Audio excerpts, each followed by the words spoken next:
In my own experience with cancer, I went through the process of fertility preservation, and it was one of the most difficult experiences that I had to go through.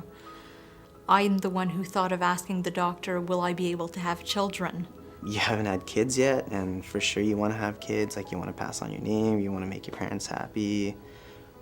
And to be told that, you're going to be like infertile is like a kind of, it's the last thing you think of, you know what I mean? Like one day you're thinking about, I hope I get this job. And then the next thing, you're worrying about cancer.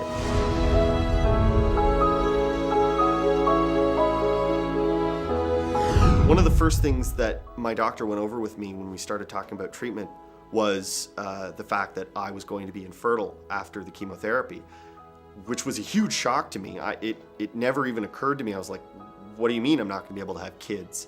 And then they had to explain, well, chemotherapy renders you sterile about 50% of the time.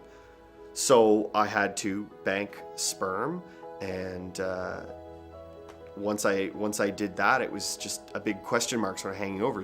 Am I one of the 50% that will, or am I one of the 50% that won't be able to have kids?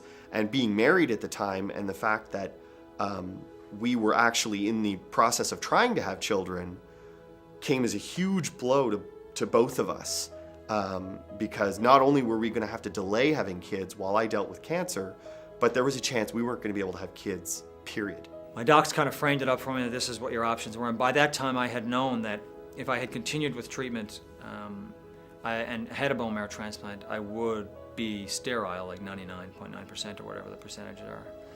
And the reason I was in that situation is because I didn't bank sperm before I started treatment, which was an issue for me because the appropriate discussion didn't take place in the appropriate time, and I feel let down by that fact. So I tried to rectify that, but there was no remedy for it available to me. We get it. Cancer is different for young adults.